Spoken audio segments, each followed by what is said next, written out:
Oke, bismillahirrahmanirrahim. Assalamualaikum warahmatullahi wabarakatuh. Hari ini kita masuk ke submateri selanjutnya ya. Kita akan bahas terkait dengan sifat dan perubahan materi. Kemarin kita sudah bahas apa saja? Ya, partikel-partikel penyusun atom ya. Ada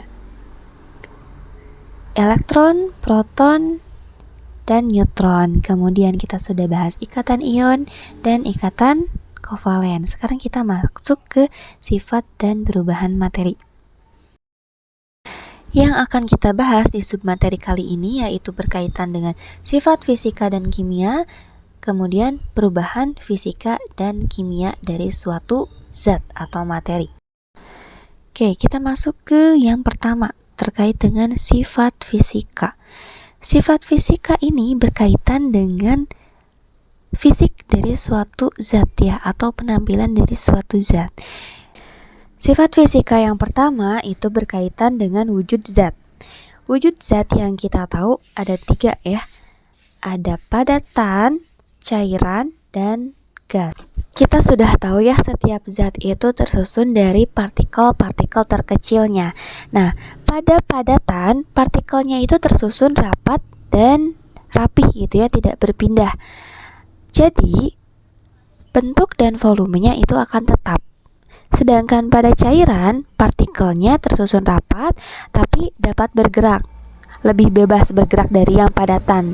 Jadi, bentuknya itu mengikuti wadah dari cairan tersebut, tapi volumenya tetap. Misal nih, air, kita simpan air di mangkuk, lalu kita pindahkan ke gelas. Nah, jumlahnya itu, volumenya itu kita tidak tambah atau tidak kurangi, jadi akan tetap, tetapi bentuknya akan mengikuti wadah tempat cairan tersebut berada.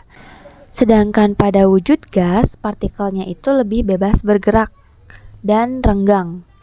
Contohnya nih, di tempat kita berada sekarang, banyak gas-gas yang bergerak bebas, tidak terlihat. Dengan demikian, bentuk dan volumenya itu tidak tetap. Kemudian yang kedua adalah titik leleh dan titik didih. Titik leleh merupakan keadaan di mana suhu ketika zat padat berubah menjadi zat cair. Sedangkan titik didih merupakan keadaan di mana suhu ketika zat cair itu mendidih atau berubah menjadi uap atau embun. Sifat fisika selanjutnya ada kelarutan. Kelarutan ini berkaitan dengan larutan ya. Larutan itu merupakan campuran homogen yang terdiri dari 2 atau lebih zat. Komponen yang perlu ada dalam larutan adalah pelarut dan zat terlarut. Zat pelarut di sini yang kita bahas adalah air ya. Contoh larutan itu larutan gula, larutan garam. Nah, pelarutnya air dan zat terlarutnya yaitu gula dan garamnya.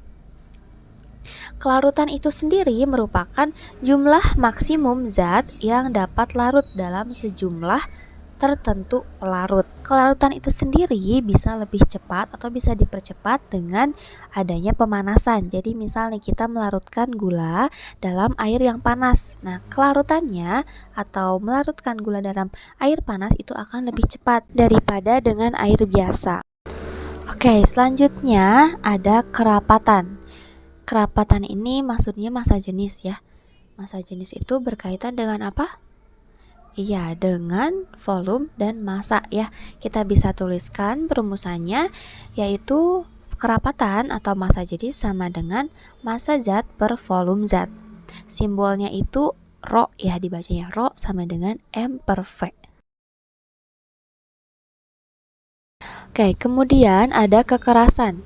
Kekerasan di sini maksudnya adalah kemampuan suatu zat untuk menahan goresan dari benda lain. Misal nih, ada beberapa contoh kekerasan dari unsur-unsur yang kita kenal, yang sudah kita kenal sebelumnya. Ada natrium, kalium ya, itu lunak ya, dia kecil kekerasannya.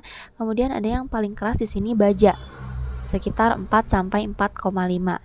Nah, karena baja itu keras ya, tidak mudah tergores benda lain, baja ini digunakan sebagai bahan dasar untuk palu, pembuatan palu.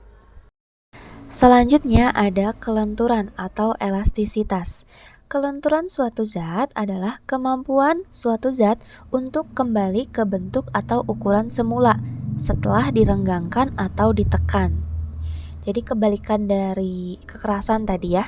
Contohnya yang elastis itu karet ya, pegas, kemudian spons.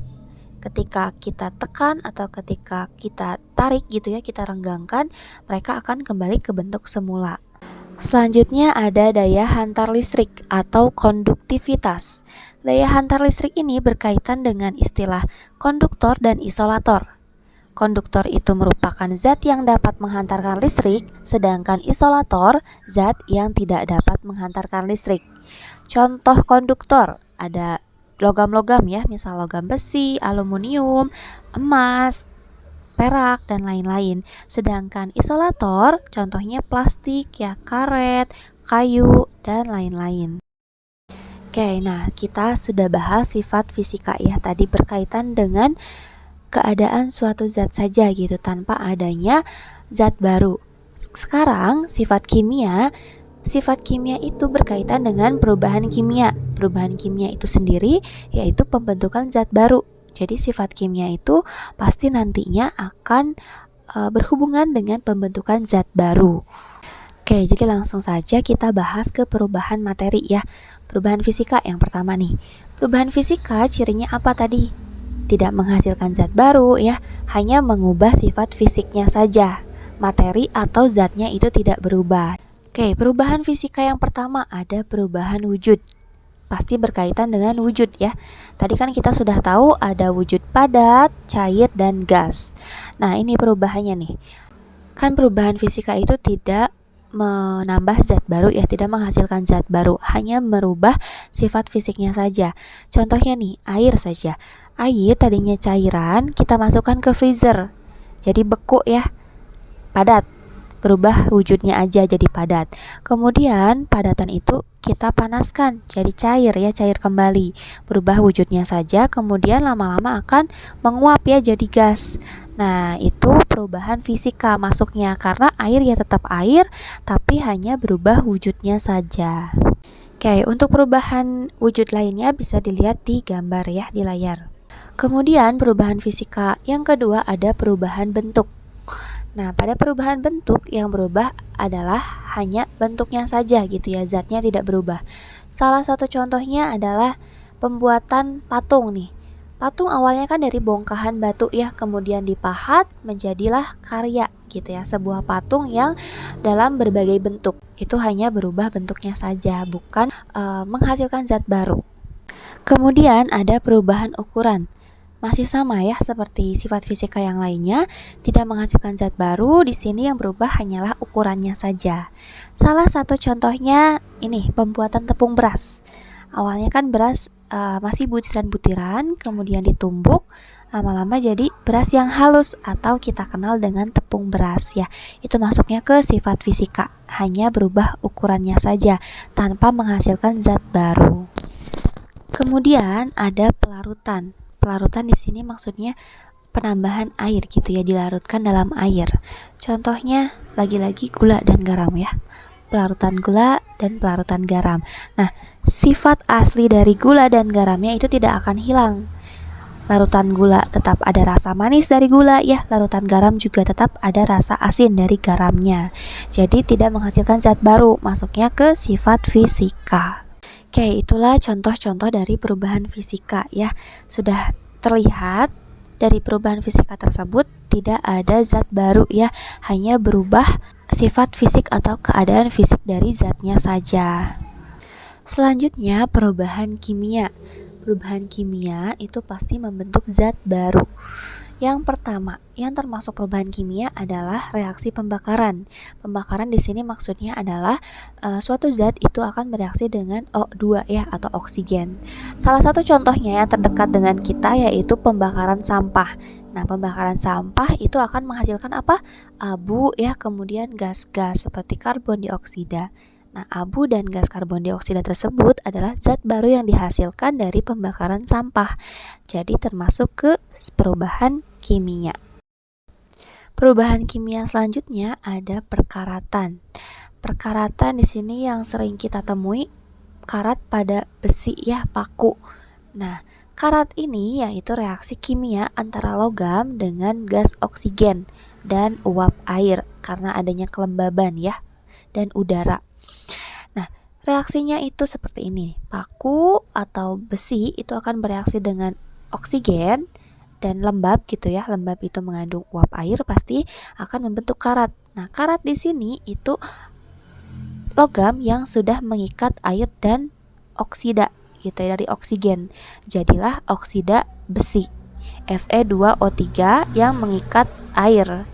Sifatnya itu akan berbeda dengan besi yang murni.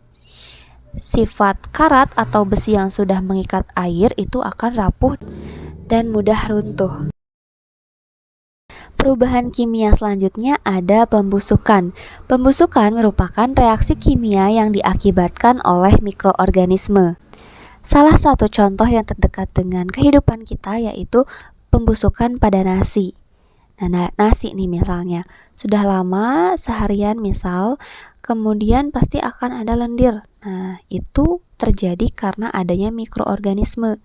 Dan biasanya ada bau ya. Bau tersebut dikarenakan ada gas yang terbentuk. Nah, karena adanya zat baru yang terbentuk, pembusukan ini masuk ke perubahan kimia. Contoh lainnya pada roti nih, roti misalnya kita biarkan di udara terbuka gitu ya, tanpa ditutup, lama-lama kan ada hitam-hitam ya, itu berjamur karena adanya mikroorganisme. Selanjutnya ada fermentasi. Nah, fermentasi juga terjadi karena adanya mikroorganisme. Hanya bedanya pembusukan tadi merugikan, sedangkan fermentasi ini menguntungkan.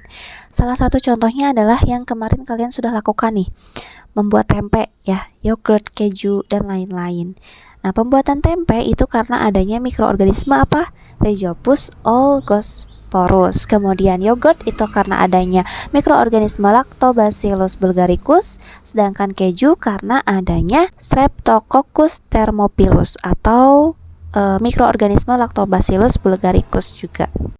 Kemudian fotosintesis terjadi pada tumbuhan hijau ya. Tumbuhan tersebut menyerap karbon dioksida dan uap air. Dengan bantuan sinar matahari akan menghasilkan C6H12O6 atau glukosa ya, dan oksigen. Oksigennya bisa kita hirup gitu ya untuk pernafasan. Nah, itu menghasilkan zat baru. Jadi termasuk ke perubahan kimia. Kemudian ada pengenziman. Pengenziman ini reaksi kimia yang dibantu dengan enzim gitu ya. Contohnya proses enzimatis pada buah. Nah, jadi buah-buah yang masih muda itu ya, belum matang, itu dibantu dengan enzim yang ada pada buah, jadilah buah yang matang gitu, manis rasanya dan lebih lunak. Itu membentuk zat baru. Kemudian pada nasi juga nih. Nasi kan hambar ya. Kita makan hambar, tapi jika kita kunyah dalam waktu yang lama, itu akan ada rasa manis yang muncul. Nah, ketika dikunyah dalam waktu yang lama, rasa manis tersebut dikarenakan adanya glukosa yang terbentuk dari amilum. Nah, itu karena bantuan enzim yang ada pada mulut kita. Oke, sekarang kita sudah mengenal ya bagaimana perbedaan sifat fisika dan sifat kimia, kemudian perubahan fisika dan perubahan kimia. Nah, sekarang kita masuk ke kesimpulan nih. Perubahan fisika dan perubahan kimia. Tadi perubahan fisika itu hanya berkaitan dengan fisik ya, atau penampilan atau keadaan suatu zat. Kemudian perubahannya itu hanya perubahan wujud, bentuk, ukuran, ataupun pelarutan, jadi tidak menghasilkan zat baru ya. Sedangkan perubahan kimia, dia akan menghasilkan zat baru. Nah, biasanya perubahan kimia itu disertai dengan adanya perubahan warna, misalnya pada tadi ya pembusukan, kemudian pengenziman juga ada perubahan warna, kemudian pembentukan endapan gitu ya, adanya zat baru, kemudian pembentukan gas, adanya zat baru juga. Oke, kalau begitu cukup sampai di sini ya pembahasan submateri kali ini. Sampai berjumpa di pertemuan selanjutnya. Wabillahi taufiq wal hidayah. Wassalamualaikum warahmatullahi wabarakatuh.